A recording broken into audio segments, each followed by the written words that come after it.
धर्म की, अधर्म का, प्राणियों में, विश्व का, गौ माता की, भारत माता की। बोलो गुरु जंबेश्वर भगवान की, शहीद माता अमृता देवी की। आज हम सभी के लिए अतीव गौरव और प्रसन्नता का दिन है कि गुरु जंबेश्वर भगवान के नाम से स्थापित इस प्रतिष्ठित विश्वविद्यालय के प्रांगण में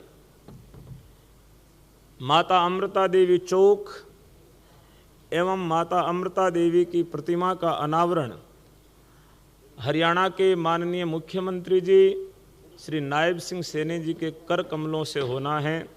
इसके लिए मैं आप सभी को बहुत बधाई भी देता हूं और मुख्यमंत्री जी का, विश्वविद्यालय प्रशासन का धन्यवाद भी करता हूं कि आपने माता अमृता देवी जी की प्रतिमा का स्थापना करके एक बहुत ही श्लाघनीय स्तुत्य कार्य किया है, क्योंकि विश्वविद्यालय में आने वाले बच्चे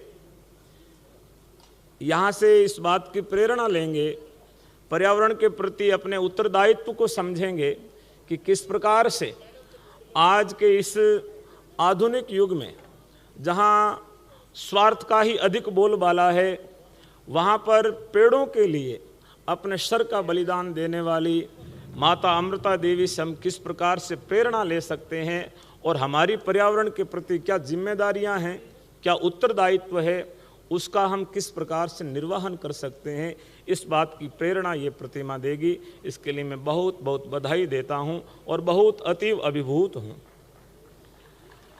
मैं यहाँ से विशेष स्मरण करना चाहूँगा स्वर्गीय चौधरी भजन लाल जी का, जिन्होंने अपने सत प्रयासों से यहाँ विश्वविद्यालय का नामकरण उस समय गुरु जंबेश्वर जी भगवान के नाम से किया और हम सब बिश्नोइयों के लिए अतीव गर्व का ये विषय है।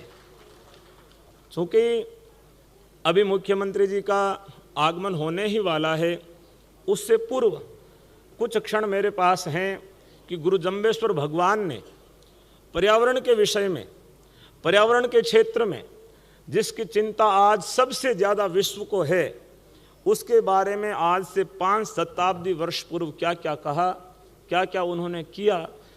यद्यपि इन 5-10 मिनट के दौरान सारी चीज़ें बताना संभव नहीं है, लेकिन मैं प्रयास करूंगा कि उनके जीवन की कुछ घटनाएं, उन वाणी के कुछ प्रमाण और उसके बाद में जो हमारी एक लंबी परंपरा रही है, जिस परंपरा में अभी अभी आपने खेजड़ली की बेटी सजीव चित्रण यहाँ देखा और मुझे नहीं लगता कि किसी संवेदनशील व्यक्ति की आंखों में पानी नहीं आया होगा। सब लोगों की आंखें नम हो गई थी ये दृश्य देख करके। तो वो लोग कितने महान रहे होंगे जिन्होंने एक तिनके की भांति अपने शरीर को त्याग दिया।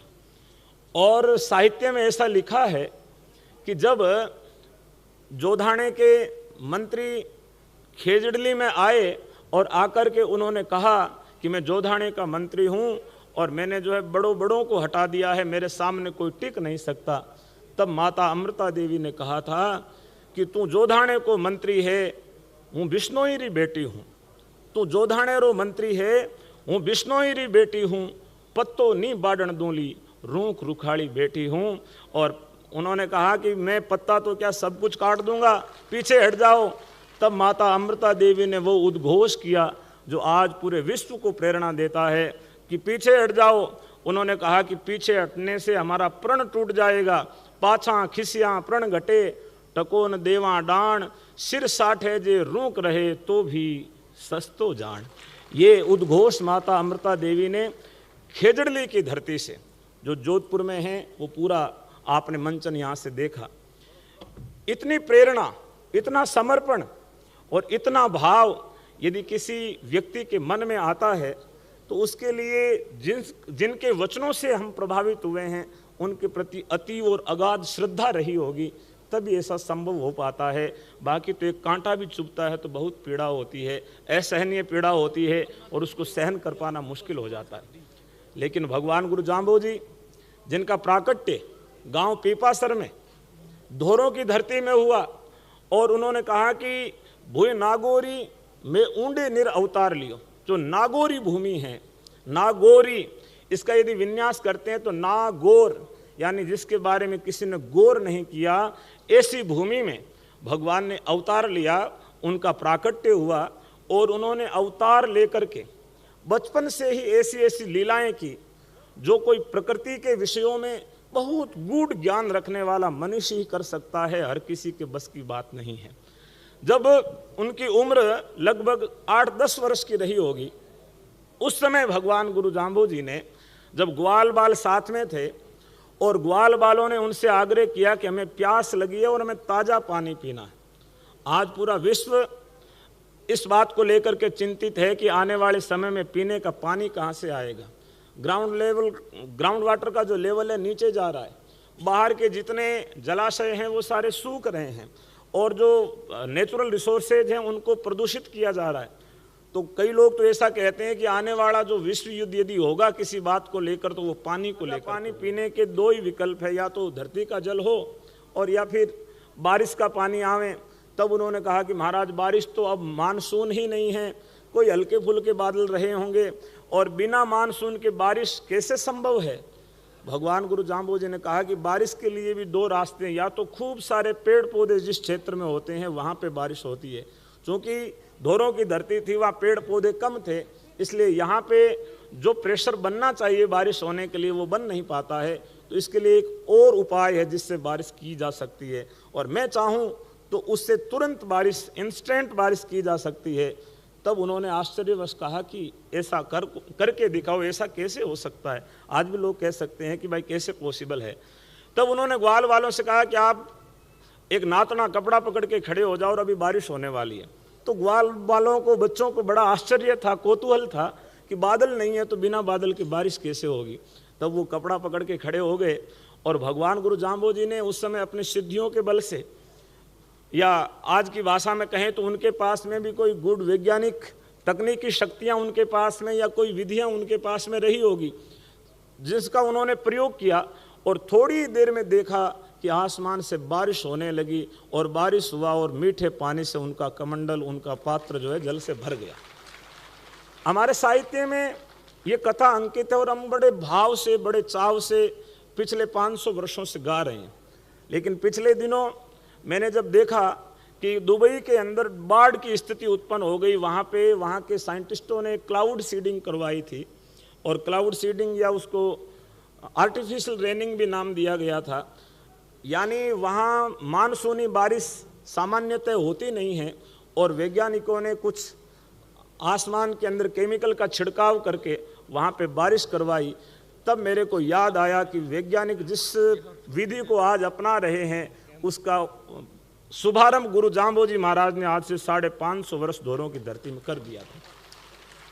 उस समय ये चेतना रखने वाले, उस समय ये विचार रखने वाले प्रथम पर्यावरणविद गुरु जम्बेश्वर भगवान थे। दूसरी एक छोटी सी घटना और है कि एक दिन ग्वाल वालों ने कहा, एक राव बीदा नाम का कोई बादी राजा था, वो उनके सामने आ गया और उस बीदे ने कहा कि यदि आप प्रकृति पुरुष हो, आप परमात्मा हो, यदि आप चाहते हो कि मैं आपको भगवान मानूं, तो मैं तब मान सकता हूं जब आप नीम के नारियल लगा दो, आग के आम लगा दो।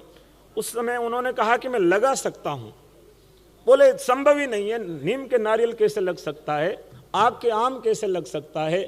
तो भगवान गुरु जाम्बू जी ने उस समय राव बीदे को नीम के नारियल लगा के भी बताए, आग के आम लगा के भी दिखाए। हम सभी आस्था से अतिरेक लोगों के लिए ये गुरु महाराज का चमत्कार हो सकता है, लेकिन साइंस के यहाँ कोई चमत्कार नहीं होता है। वहाँ पे तो सब चीज़ों का जो है बहुत गहराई से उसके एक एक तथ्य का मूल्यांकन किया जाता है, जांच की जाती है।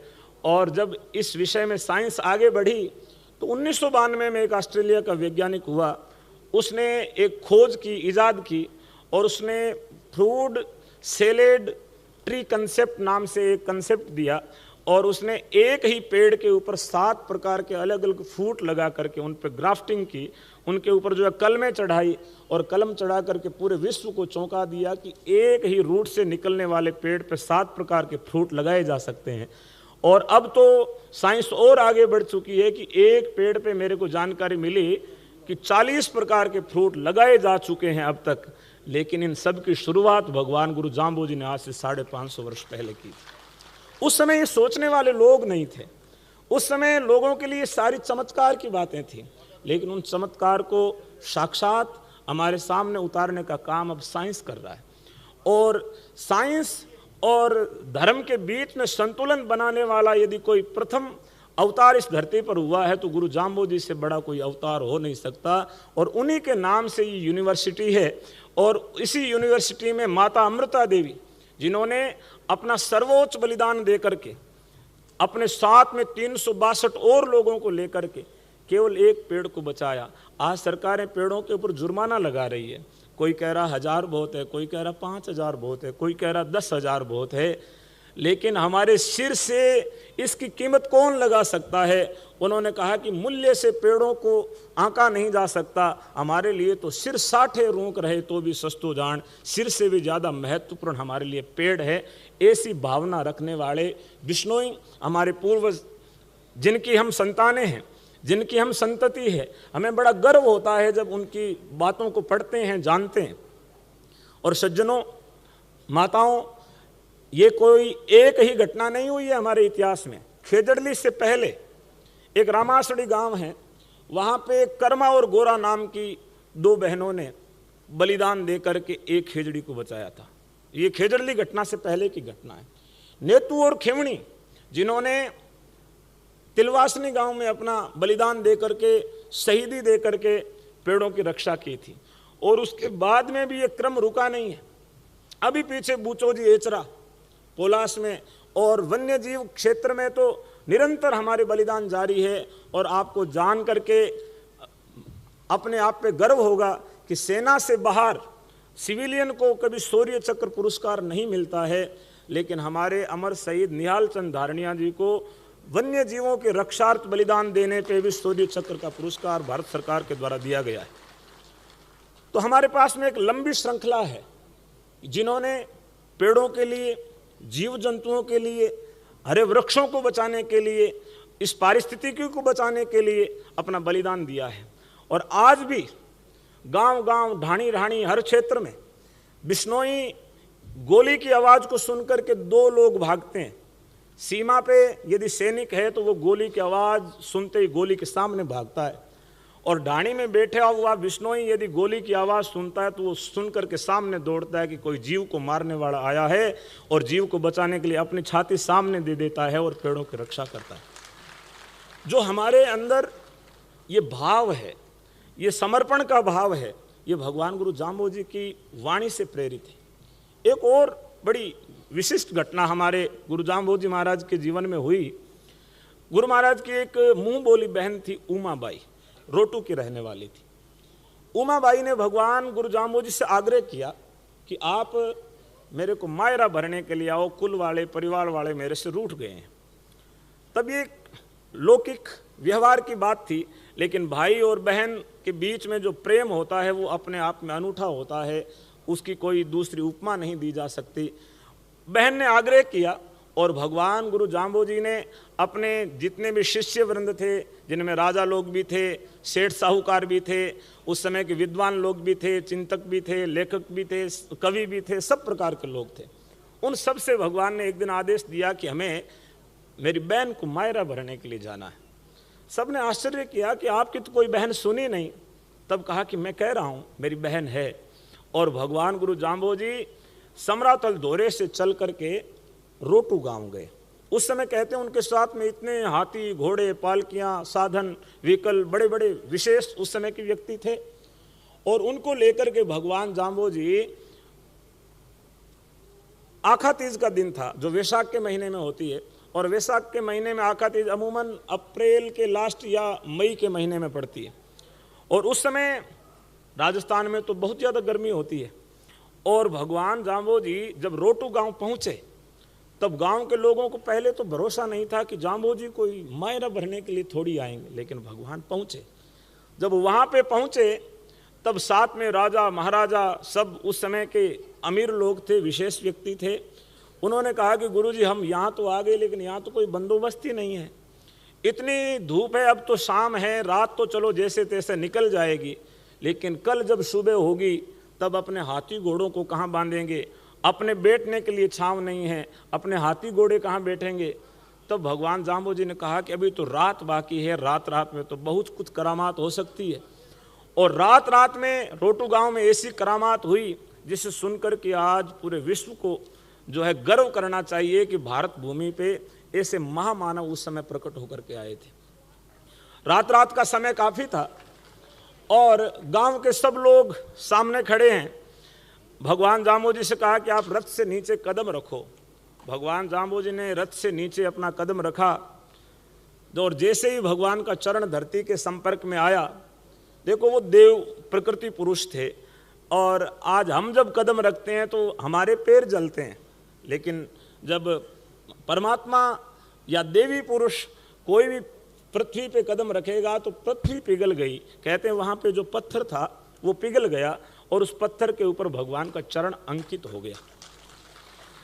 इसको ऐसे समझा जा सकता है कि आज हम जब जमीन पे पैर रखते हैं तो हमारा पैर जलता है, लेकिन भगवान का पैर नहीं जला, जमीन ने खुद ने जो है पिघल करके भगवान के चरणों को रखने के लिए जगह दी और वो चरण चिन्ह अंकित हो गया। आज के समय में कोई भी चीज को कार्बन फुटप्रिंट के नाम से मापा जाता है कि हम कितना पोल्यूशन क्रिएट कर रहे हैं, कितना जो है कार्बन हम बाहर उत्सर्जित कर रहे हैं। इसको मापने के लिए पिछले 20-25 वर्षों से एक मानक बना हुआ है जिसको कार्बन फुटप्रिंट बोलते हैं। और कार्बन फुटप्रिंट का अर्थ ये होता है कि आप कोई फैक्ट्री लगा रहे हो, जैसे यहाँ पे ये इतना बड़ा आयोजन हुआ है, इस आयोजन होने के बाद के कार्बन फुटप्रिंट क्या है, यानी हमने कितना पोल्यूशन यहाँ पे किया है, कितने प्लास्टिक यहाँ से निकला है, कितना जो है उत्सर्जन जो भी यहाँ से हमारे से निकला है, वो सारा का सारा कार्बन फुटप्रिंट से मापा जाता है, आंका जाता है। कोई भी फैक्ट्री की और की जब एनओसी ली जाती है तब उसका कार्बन फुटप्रिंट बताना पड़ता है कि हमारा कार्बन फुटप्रिंट ये है। फुटप्रिंट यानी पैरों के निशान। तो मैं इसको ऐसा जोड़ करके देखता हूँ कि भगवान जाम्बो जी के फुटप्रिंट रोटू गांव में बने हुए हैं, वो एक स्टैंडर्ड, इसके ऊपर रिसर्च किया जा सकता है। और उस समय भगवान जाम्बो जी के साथ में कितने लोग थे इसकी संख्या का कोई प्रमाण हमें नहीं मिलता है, लेकिन उन लोगों ने जब आग्रह किया कि इतनी गर्मी है कैसे रहेंगे, तब भगवान ने कहा कि गर्मी को यदि टेम्परेचर को डाउन करना है तो एक ही माध्यम है और वो है कि पेड़ अधिक से अधिक लगें। तब कहा कि महाराज गर्मी तो कल लगेगी, पेड़ खड़े होने में तो 20-25 साल लग जाते हैं, ऐसे पेड़ कोई रात रात में खड़े थोड़ी हो जाते हैं। भगवान ने कहा कि यदि इंसान चाहें तो रात रात में पेड़ खड़े किए जा सकते हैं। और उन्होंने एक ही रात में सब लोगों के साथ में, उस समय के जो वैज्ञानिक भी साथ में रहे होंगे, जो मैं बताऊं आपको, जो रिसर्च शब्द है ना, इसी से ऋषि शब्द से रिसर्च आया। उस समय के जो रिसर्च करने वाले लोग थे वो ऋषि कहलाते थे। आज वैज्ञानिक हैं, वो भी अपनी कुटिया में बैठ करके अपने साधना के माध्यम से अलग अलग रिसर्च करके, चाहे वो आयुर्विज्ञान की बात हो, चाहे दूसरे साइंस की बात हो, सारे सेक्टर में अलग अलग ऋषि लोग रिसर्च किया करते थे। तो उन्होंने रात रात में रिसर्च किया और कहा कि किस प्रकार से रात रात में पेड़ लगाए जा सकते हैं। जब सूर्य उदय हुआ तब 3700 पेड़ रोटू गांव की कांकड़ में खड़े हो गए थे। 3700 पेड़। अच्छा, इनकी संख्या 3700 क्यों थी या क्यों लगाई गई, ये रिसर्च का विषय है। लेकिन एक रात में इतने बड़े स्तर पे वृक्षारोपण का मैं समझता हूँ कि विश्व का सबसे पहला मामला था। और यदि कोई पेड़ लगाने की या वृक्षारोपण की यदि कोई इतिहास लिखा जाता है तो उसमें सबसे पहले इस रोटू गांव में लगाए उन पेड़ों को इतिहास याद किया जाना चाहिए कि आज से 550 वर्ष पहले भी इतना बड़े स्तर का एक ही रात में वृक्षारोपण हुआ था। और पेड़ लगने के बाद सुबह को जब लोग जगे, महाराज सब आश्चर्यचकित है। एक दिन मेरे को किसी ने पूछा था, एक जगह मैं बोल रहा था कि महाराज रात रात में पेड़ तो कैसे संभव है। मैंने कहा अभी तक साइंस की पहुंच से बाहर है। साइंस से तो आज से 40 साल पहले ये भी बाहर था कि चीकू के पेड़ पे अमरूद लगाया जा सकता है, लेकिन अब लग रहा है आने वाले समय में ये तकनीक आ सकती है। आज भी जो है ऐसे ऐसे इंजेक्शन हमने जो है ईजाद कर लिए हैं कि खीरे की बेल पे, लौकी की बेल पे रात को इंजेक्ट कर दिया जाता है, 2 दिन बाद में वो खीरे और लौकी से बेल लथपथ हो जाती है। लेकिन आज से 50 साल पहले तो ये नहीं था। 50 साल पहले यदि कोई ऐसा करता तो कहता नहीं ये तो चमत्कार है, लेकिन आज साइंस ने कर दिया, दवाइयाँ बना ली गई है। आने वाले समय में हो सकता है कि कोई ऐसी दवाइयाँ बना ली जाए कि एक ही पेड़ को रात रात में किस प्रकार से 20 साल बड़ा किया जा सकता है, कोई बड़ी बात नहीं है। लेकिन भगवान जाम्बोजी ने आज से 500 साल पहले किया, ये बड़ी बात है। उस समय करना बहुत मुश्किल था और एक ही रात में इतने बड़े बड़े पेड़ लगाए गए। तो जब पेड़ लगे, गांव के लोगों ने कहा कि गुरुजी पेड़ लगे अच्छी बात है, आप हाथी घोड़े बांध लोगे। आजकल लोग बाइक रखते हैं, गाड़ियां रखते हैं। अब गर्मी का मौसम है, खड़ी करने के लिए छांव ढूंढते हैं कि गाड़ी को कहाँ खड़ा करेंगे, बाइक को कहाँ खड़ा करेंगे। उस समय भी लोगों के पास हाथी घोड़े थे, आज आपके पास में बाइक आ गई, गाड़ियां आ गई। उस समय उन्होंने कहा कि हाथी घोड़े कहाँ खड़े करेंगे। तब भगवान ने कहा कि यदि हाथी घोड़े आपके हैं, यदि हाथी घोड़े रखने का चाव आप रखते हो, इच्छा रखते हो, शौक रखते हो, तो पेड़ लगाने का शौक भी आपको रखना पड़ेगा, कोई दूसरा नहीं रखेगा। और आज भी जो लोग गाड़ियां छांव में खड़ी करने की इच्छा रखते हैं, उनको चाहिए कि वो अधिक से अधिक पेड़ लगाएं, ताकि वो पेड़ बड़े होंगे तो आने वाली पीढ़ियां गाड़ियां छांव में खड़ी कर पाएगी। नहीं तो ये समस्या होगी कि गाड़ियों को हम कहाँ छांव में खड़ा करेंगे। तो बहुत उस समय लोगों ने कहा कि गुरुजी आपने पेड़ लगा दिए, गांव की सारी कांकड़ें पेड़ों से आच्छादित हो गई। आज जैसे सोलर प्लेटें लगाई जा रही है, तो बोले पेड़ हटाने पड़ेंगे, पेड़ों के नीचे सोलर प्लेट नहीं लग सकती, पेड़ों को काटना पड़ेगा, हटाना पड़ेगा, दूर करना पड़ेगा। लेकिन उस समय लोगों ने कहा कि हम खेती कैसे करेंगे। और गजब की बात यह है कि भगवान जाम्बोजी ने सारे खेजड़ी के पेड़ लगाए, दूसरे नहीं लगाए। खेती के अंदर खेजड़ी का पेड़ जब खेत में लगा हुआ होता है, तब कहते हैं खेजड़ी के पत्तों से नाइट्रोजन नीचे आती है धरती पे, और खेजड़ी के नीचे जो फसल होती है वो दूसरे की बनस्पति अधिक ग्रोथ करती है, अधिक बढ़ती है। भगवान जाम्बोजी ने कहा कि इन खेजड़ियाँ आपकी फसलों को कोई नुकसान नहीं पहुँचाएगी, और मेरा आपको आशीर्वाद है कि खेजड़ी के नीचे जो फसल होगी वो दूसरे की अपेक्षा ज़्यादा होगी। तब लोगों ने कहा कि चलो ये तो आपने हमारे ऊपर कृपा कर दी, लेकिन खेजड़ियों के ऊपर कितनी चिड़िया रहेगी, कितने जीव रहेंगे, वो कहाँ जाएंगे, वो भी तो चुग जाएंगे और बात हिसाब बराबर हो जाएगा, फिर हम क्या खाएंगे। तब भगवान जाम्बोजी ने उस समय खेजड़ियों को लगाने के बाद उन चिड़ियों को भी इस बात का मैसेज दिया और लोगों से भी कहा कि यदि आप चिड़ियों को, जीव जंतुओं को चुग्गा पानी अपने हाथों से निकाल करके डाल दोगे, तो फिर ये चिड़ियाँ आपके खेतों में चुगने के लिए नहीं जाएगी। और आज भी कहते हैं वहाँ पर 500 वर्ष बीतने के बाद भी वो लोग चुग्गा डालते हैं, और वो चिड़िया यदि खेत में रहती है तो बाहर से चुग आएगी, लेकिन जिस खेत में रहती है वहाँ का चुग्गा नहीं चुगती, उस खेत को नुकसान नहीं पहुँचाती। ये साक्षात प्रमाण। और मुख्यमंत्री जी आने वाले हैं, मैं उनको धन्यवाद इस बात के लिए भी देना चाहूँगा कि हरियाणा की सरकार ने, पिछली खट्टर सरकार ने एक योजना चलाई थी कि जो पुराने पेड़ हैं उनको पेंशन दी जानी चाहिए। हरियाणा में बहुत से गाँव में पेंशन मिल रही है। आप लोगों को पता है इस बात का कि बूढ़े जो पेड़ हैं 70 साल के ऊपर, उनको पेंशन दी जा रही है सरकार की तरफ से। किस किस को पता है?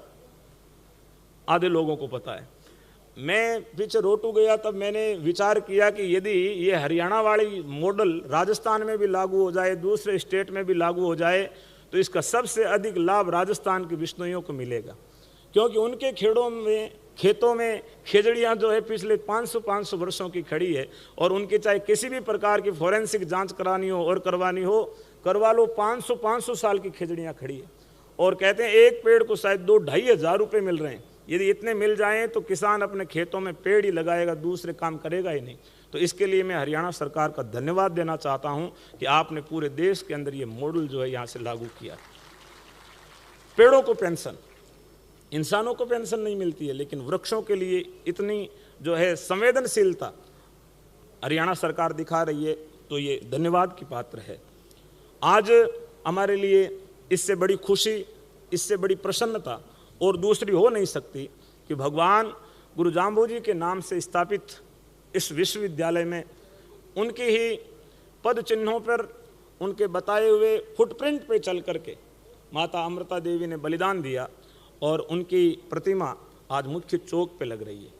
आज बच्चे जो है स्कूलों में पढ़ने के लिए आ रहे हैं, कॉलेजों में आ रहे हैं, उच्च शिक्षाओं के लिए आ रहे हैं, उनको केवल इस बात की जानकारी तो दी जा रही है कि किस प्रकार अधिक से अधिक धन कमाया जा सकता है, किस प्रकार आप अपने अपने क्षेत्र में अधिकतम कामयाब हो सकते हैं, किस प्रकार से आपको नौकरी मिल सकती है, किस प्रकार से आप अपने जीवन में व्यवसाय कर सकते हैं। लेकिन उसके साथ में कहीं न कहीं ये शिक्षा भी देनी अधिक आवश्यक है कि हम इस प्रकृति के साथ में सह अस्तित्व की भावना कैसे रख सकते हैं, इनके साथ में हम जो है सस्टेनेबल विकास कैसे कर सकते हैं, अपने खेत के अंदर, अपनी ढाणियों के अंदर अधिक से अधिक पेड़ कैसे लगाए जा सकते हैं, अपने इस पूरी धरती के टेम्परेचर को कम कैसे किया जा सकता है। इस बात के बारे में जब हर व्यक्ति चिंता करेगा, हर व्यक्ति अपनी जिम्मेदारी समझेगा, तभी जो है सुधार संभव है। किसी एक व्यक्ति से कहने से, हमारे बीच में शायद खम्मूराम जी आए हुए हैं, उनको मुख्यमंत्री जी अब सम्मानित करेंगे। ये खम्मूराम जी पूरे राजस्थान में जितनी सभाएं होती है वहाँ पे कचरा चुनते हैं। शादी विवाह में लोग सेंट लगा के तैयार होके जाते हैं और ये पीछे थैला टांग के जाते हैं, कहीं भी प्लास्टिक होता है उसको उठाते हैं। मेलों के दौरान लोग जो है गहना पहन के जाते हैं, लेकिन ये मेले में तख्ती गले में डाल के जाते हैं कि भाई बंदगी करो, गंदगी मत करो, गंदगी मत फैलाओ, और उस गंदगी को बीनने का काम करते हैं। तो हर घर से हर व्यक्ति अपने आप को खम्मूराम समझेगा। खम्मूराम जी के कोई ये ऐसा नहीं है कि धरती कोई विशेष है और हमारा इससे कुछ लेना देना नहीं है। जितना हक इनका है उतना ही हमारा भी है, और जितना काम ये कर रहे हैं उतना हम सभी को करना चाहिए। और हर व्यक्ति यदि इस जिम्मेदारी को समझेगा, अपने दायित्व को समझेगा, तो मुझे लगता है कि हमारा जो गुरु जम्बेश्वर भगवान के दिए हुए सिद्धांत है, उनकी जो वाणी है, उसको हम अपने जीवन में उतार पाएंगे। हम अधिक से अधिक भगवान गुरु जाम्बू की वाणी को अपने जीवन में उतारें। भगवान जाम्बू ने अपने 29 नियमों में 2 नियम, जीव दया पालनी, रूख लीलो नहीं घावे, जीवों के ऊपर दया करना और हरे पेड़ों को नहीं काटना, ये 2 नियम जो है 29 नियमों में पर्यावरण और वन्य जीवों से संबंधित है। उसके बाद संत महापुरुष आए, जिनमें एक महात्मा आए श्री विलो जी महाराज। विलो जी बड़े क्रांतिकारी महात्मा थे, और हरियाणा के लिए गर्व की बात है कि विलो जी महाराज का जन्म हरियाणा के रेवाड़ी में हुआ था। वो यहाँ के ही रहने वाले थे, और यहाँ से वो आगे राजस्थान गए।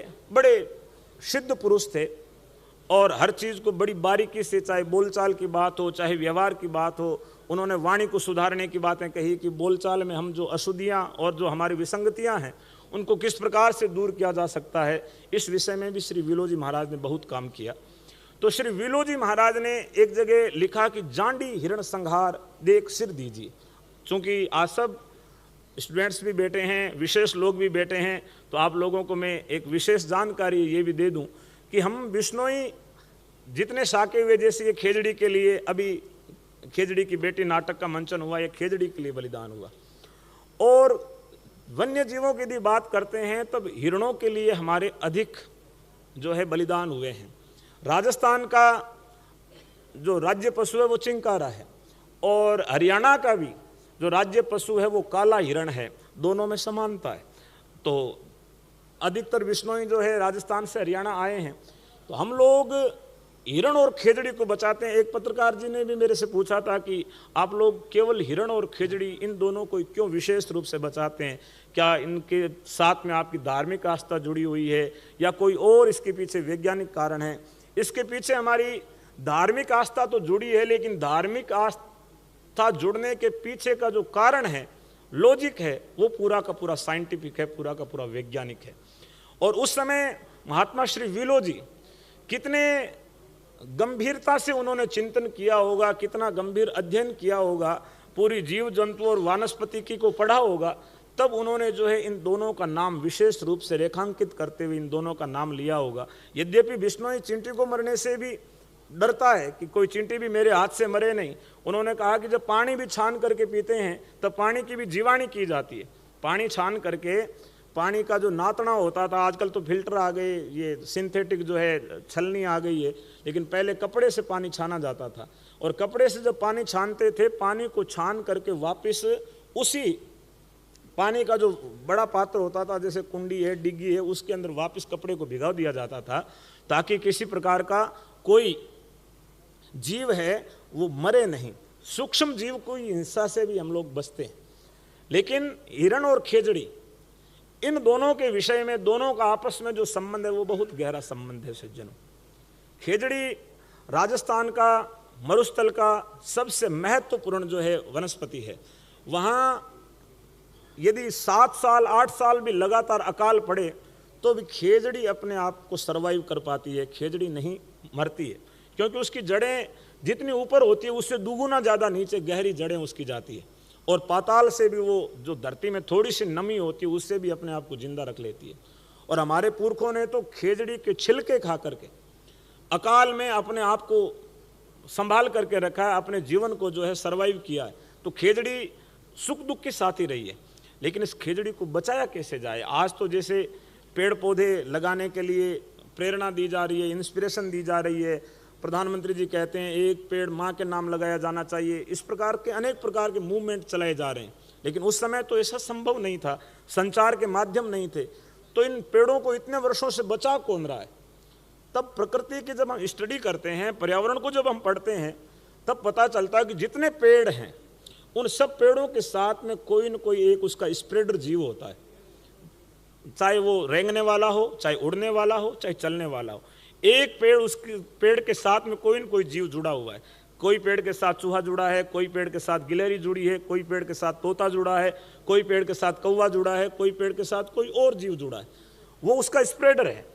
फॉर एग्जाम्पल आपको मैं बताऊं कि आपने देखा होगा कि आपके बारिश के मौसम में आपके घर की जो छतें होती है, दीवार की दरारें होती है, उनके अंदर पीपल उगाते हैं। आपने देखे पीपल उगे हुए? आपको पता है वहां पे पीपल का पौधारोपण किसने किया है? प्रकृति के जो साइलेंट वॉलेंटियर है वो इस काम को कर रहे हैं। वो सोशल मीडिया पे फोटो नहीं डालते कि आज एक पेड़ इस दरार में लगाने का सौभाग्य मिला, लेकिन वो पेड़ लगा करके वहां पे चले जाते हैं। वहां पे एक पक्षी होता है, वो पक्षी अपने जो पीपल होता है उसकी गुठली होती है, और गुठली के अंदर बहुत छोटा सा बारीक सा बीज होता है। उस गुठली को जब वो खाता है तब उसका चिकना पदार्थ उस पक्षी के चोंच के बाहरी हिस्से पे चिपक जाता है, और जब पक्षी के बाहरी हिस्से पे चोंच पे चिपका हुआ होता है तब वो पक्षी उड़ता रहता है और ऐसी जगह तलाशता है जो खुरदरी हो, जहाँ वो अपनी चोंच को साफ कर सके। तब वो घर की छत पे या दरार पे या कोई पत्थर पे वहाँ जाकर उस चोंच को साफ करता है और वहाँ पे वो बीज को रख देता है। बीज अपने आप गिर गया, साइलेंटली काम हो रहा है, कुदरत काम कर रही है। और पीपल के बीज ने अपने आप को इतना इवॉल्व किया कि चाहे पत्थर में भी उसको रख दिया जाए तो एक बार तो वो पत्थर को फाड़ के भी अंकुरित हो जाता है। ये जो एंथ्रोपोलॉजी हम पढ़ते हैं, थ्योरी ऑफ इवोल्यूशन पढ़ते हैं, उसके अंदर ये चीज़ आती है कि प्रकृति अपने आप को इवॉल्व कर रही है। पीछे हम एक जगह जागरण में बैठे थे, बड़ा बड़ा कूलर लगा रखा था, लेकिन मैंने देखा कि जो मक्खी है, जो पंखा चलता था तो भी नहीं उड़ पाती थी, उस बड़े बड़े कूलर के सामने वो मक्खी उड़ रही थी। तब मेरे मन में विचार आया कि इस मक्खी ने अपने आप को इवॉल्व किया है कि इसके सामने भी अपनी पंखों को मजबूत करूंगी और चाहे कितना ही तेज कूलर चले उसके सामने मैं उड़ पाऊंगी। तो प्रकृति के छोटे छोटे जीव, इंसान कमजोर होता जा रहा है, दूसरे जीव तो अपने आप को मजबूत कर रहे हैं। तो पीपल जो है वहां उगता है, उसको स्प्रेड करने वाला, वहां पहुंचाने वाला कोई न कोई जीव है। ऐसे ही जो खेजड़ी है, इस खेजड़ी का स्प्रेडर जीव होता है हिरण। हिरण और खेजड़ी का आपस में अनोन्य एक दूसरे के ऊपर अवलंबन का, एक दूसरे के ऊपर जो है टिके हुए रहने का, यदि दोनों में से एक घटक चला जाए तो दूसरे के ऊपर खतरा आ जाता है। अब तो ऐसा संभव नहीं है, लेकिन पहले जब हिरण खेजड़ी के खोखों को खाता है, हिरण जो है उसका सबसे फेवरेट फूड होता है खेजड़ी का खोखा। खेजड़ी के खोखे को हिरण खाता है और हिरण उस खेजड़ी के खोखे को अपने पेट में ले जाता है। खोखे के ऊपर यानी सांगरी के ऊपर जो उसका फली होती है उसके अंदर बीज होता है। बीज उसके पेट में पचता नहीं है, छिलका पच जाता है। छिलके को पचने के बाद जो बीज है वो हिरण की जो मींगनी होती है, उसका मल होता है, उसको मींगनी कहते हैं राजस्थानी में। उस मींगनी के अंदर जो है खेजड़ी का बीज होता है और हिरण खेजड़ी के नीचे से खोखा उठाता है, खाता है और उस बीज को अपने पेट में लेकर के उसको तैयार करता है। जैसे आजकल लैब में बीजों को तैयार किया जाता है। आप लोग तो सब खेतीबाड़ी को संभालने वाले लोग हैं और खेतीबाड़ी में अपने खेत का ही बीज होता है, वो लैब में जाता है, तैयार होकर के वापस आता है, उसको हम अपने खेतों में बोते हैं। तो खेजड़ी का जो बीज है वो बीज हिरण के पेट में ऐसे समझो कि एक लैब में तैयार हुआ बीज होता है ना, उसी की तरह तैयार हो जाता है। और उस बीज के ऊपर यदि 2 बूंद भी जल की गिर गई, पानी की गिर गई, तो वो बीज तुरंत अंकुरित हो जाता है। तब हिरण जो है इस खेजड़ी को स्प्रेड करता है, दौरों पे ले जाके लगाता है, माठ पे ले जाके लगाता है, तलहटी पे ले जाके लगाता है। सब जगह जो खेजड़ियाँ आज लगी हुई है, उन खेजड़ियों को लगाने में 99% योगदान हिरणों का है। यदि हिरण नहीं होते तो खेजड़ियाँ नहीं होती। इसलिए श्री विलोजी महाराज ने विचार किया कि यदि ये लोग केवल खेजड़ी को बचाने के लिए जदोजहद करेंगे तो कल को कोई और लोग आ सकते हैं जो खेजड़ी काट लेंगे। जैसे अब सोलर परियोजना आ गई, कल को कोई और स्कीम आ सकती है, तो इनको बचाएगा कौन? इंसान तो स्वार्थी हो सकता है। तब इसको बचाने के लिए उन्होंने रिसर्च किया, स्टडी की, और स्टडी करने के बाद में कहा कि हिरण के साथ में खेजड़ी बचाओ और खेजड़ी के साथ में हिरण बचाओ। इसलिए इन दोनों को बचाने की सामूहिक रूप से जिम्मेदारी उन्होंने धर्म से जोड़ करके दी। पहले जो बातें धर्म के माध्यम से, धर्म की पीठों से जो बातें बताई जाती थी, उनको लोग अधिक श्रद्धा से मानते थे और अपने जीवन में आचरण में उतारने का प्रयास करते थे। क्या कोई किसी के कहने से पेड़ बचाने के लिए या किसी जीव के लिए अपना प्राण देने के लिए तैयार हो सकता है? लेकिन यदि किसी के कहने से तैयार होता तो उसके प्रति कितनी श्रद्धा मन में होना आवश्यक है। यही हमारे पुरखों के बलिदानों से हम लोग प्रेरणा ले सकते हैं। तो देखो, उस समय रिसर्च करने वाले कितने रिसर्चर लोग रहे और हमारे पुरखों ने उस परंपरा को आगे बढ़ाया और आगे कि हम जहाँ रहते हैं वहाँ की जो क्षेत्रीय वनस्पति है उसको कैसे आगे बढ़ाया जा सकता है, उसको किस प्रकार से जो है अपने खेतों की मेड़ पे लगाया जा सकता है। और साहित्य में तो ऐसा लिखा है कि जिण नगरी विष्णोई बसे रूखा तड़ो निवास। जिस नगरी में जहाँ पे विष्णोई लोग निवास करते हैं वहाँ पे पेड़ पौधे विष्णुइयों के साथ में रहते हैं। और मेरे को एक दिन किसी ने बताया कि हरियाणा के जो पहले मुख्यमंत्री रहे चौधरी देवीलाल जी, उन्होंने एक जगह बोले भाषण भी दिया था और उन्होंने कहा कि कई बार पटवारी भूल जाता है कि हिरण विष्णुई का खेत कौन सा है, लेकिन हिरण नहीं भूलता कि विष्णुई का खेत कौन सा है। वो वहीं आकर के चैन से आराम से बैठता है। तो हित और अनहित को ये पशु पक्षी भी जानते हैं। हिरण के ऊपर सबसे ज्यादा संकट है। केवल जो है जंगल के अंदर रहने वाले कुत्ते हैं या दूसरे जीव हैं वो तो उसके दुश्मन है ही, लेकिन ये दो पैर वाला इंसान भी, इसकी जो मांसाहारी लोग हैं इनकी जीभ भी, इनकी लार भी हिरण को देखते ही टपकने लगती है। इनसे भी हिरणों को बचाना बहुत बड़ा चैलेंज। जब सलमान खान वाला प्रकरण हुआ था उस समय कितने प्रलोभन दिए गए कि आप जैसे तैसे करके इसको एडजस्ट कर लो, लेकिन विष्णुइयों ने कहा कि हम तेरे को सजा दिलाएंगे चाहे तू कुछ भी कर ले। उन्होंने कहा कि मैं बहुत बड़ा हॉस्पिटल बना दूंगा, सोने का हिरण बना दूंगा, ये दे दूंगा, वो दे दूंगा, लेकिन किसी भी प्रलोभन में नहीं आए। और उन्होंने कहा कि हमारे गुरु का वचन है, या तो गोली हम खा लेंगे या फिर हिरण को मारने वाला है उसको सलाखों के पीछे पहुंचाएंगे, जो उसको अंजाम होना चाहिए वो हम देंगे।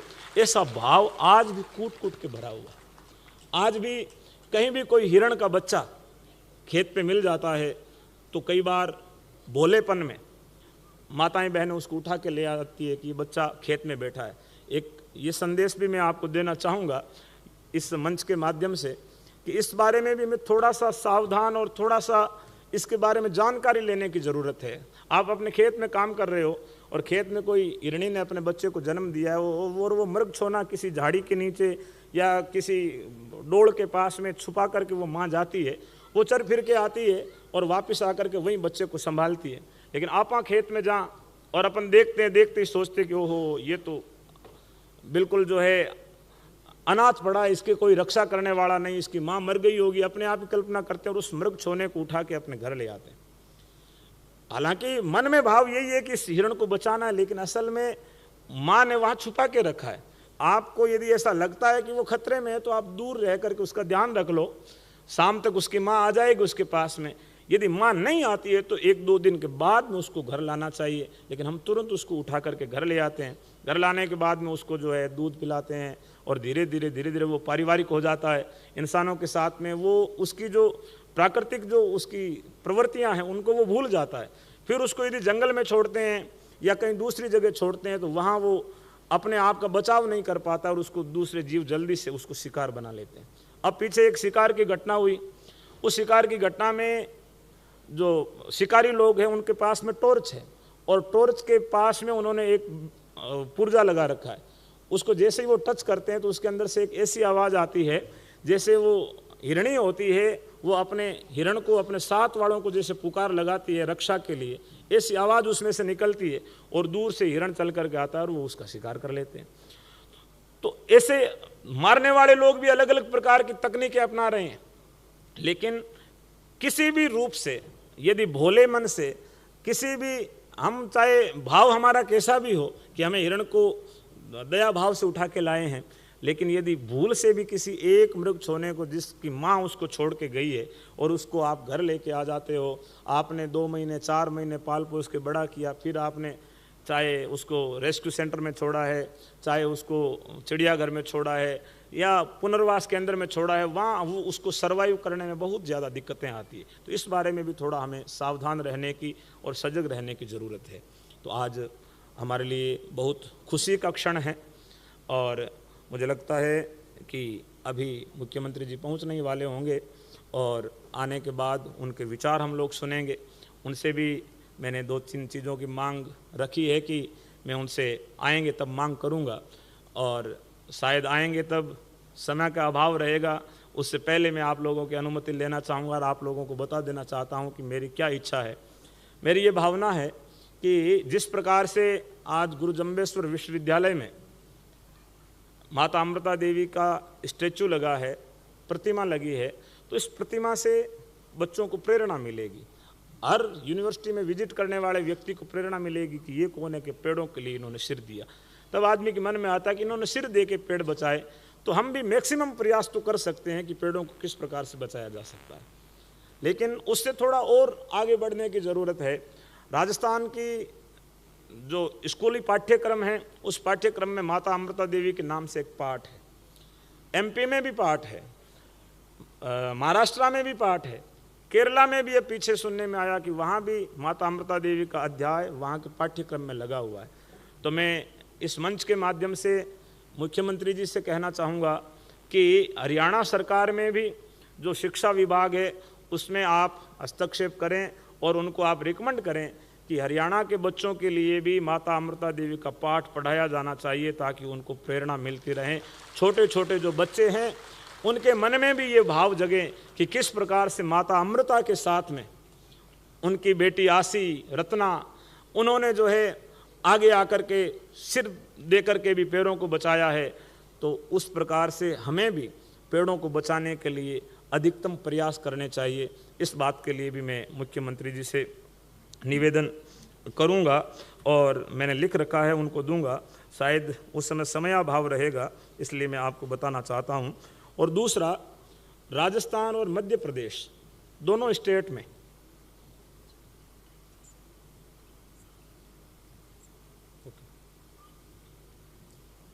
राजस्थान और हरियाणा दोनों प्रदेशों के अंदर माता अमृता देवी के नाम से वन्य जीव और पर्यावरण संरक्षण के क्षेत्र में जो विशेष और उल्लेखनीय योगदान करने वाले लोग हैं उनको राज्य स्तर पर सम्मानित किया जाता है, उनको सम्मान दिया जाता है राज्य सरकार की तरफ से।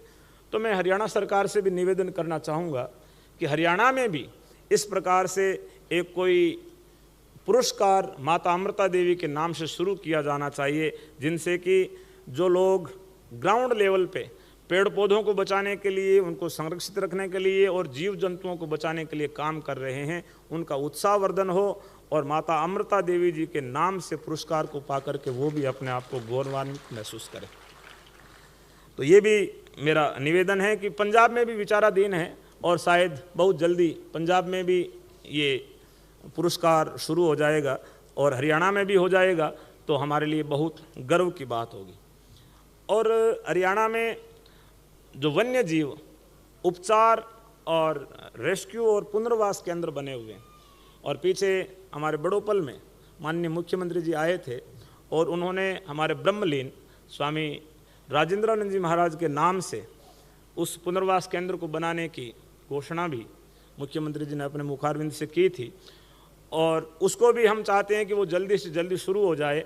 और जिस प्रकार से चिड़ियाघर इत्यादि को बजट दिया जाता है बहुत बड़े वृहद स्तर पर, उसी प्रकार से पुनर्वास केंद्रों को भी अधिक से अधिक बजट दे करके वहाँ पे जीवों को वापस जो है उनके वापस नेचुरल जीवन जीने के लिए जहाँ तैयार किया जाता है, उनको ट्रेंड किया जाता है, वहाँ पे छोड़ा जाना चाहिए।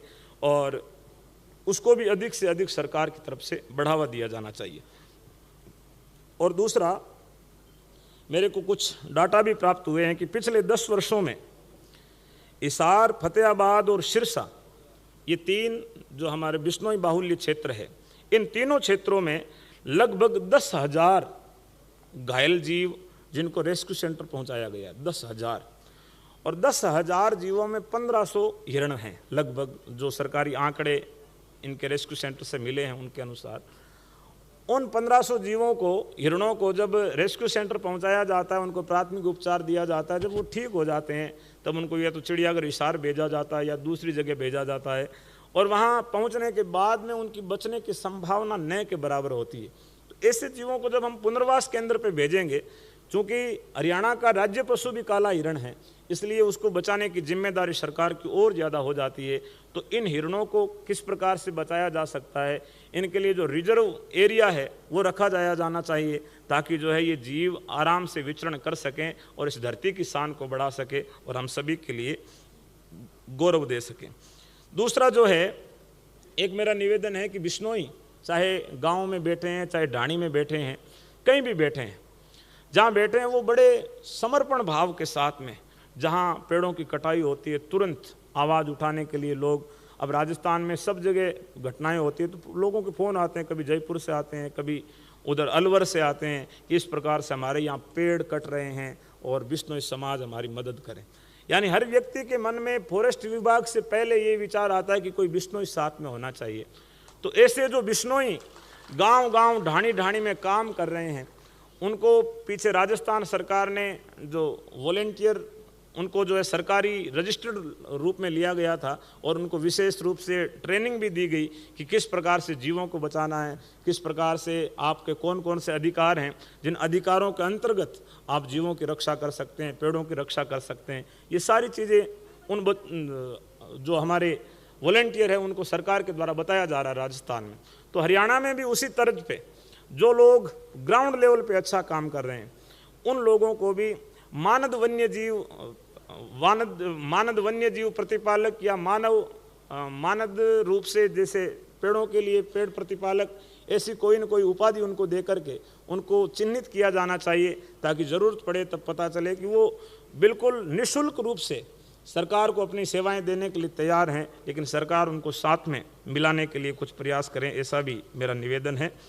और तीसरा मेरा जो निवेदन था, चौथा, वो ये था कि जिस प्रकार से हरियाणा सरकार ने एक बहुत ही सराहनीय कार्य पीछे किया कि गोवंश से जुड़ा हुआ कोई भी मामला होता है, चाहे गो कत्ल का हो, गो कशी का हो, गाय के ऊपर किसी भी प्रकार की कोई क्रूरता हुई हो, तो उसको फास्ट ट्रैक कोर्ट चला करके उसके ऊपर तुरंत त्वरित कार्रवाई और सुनवाई की जाती है।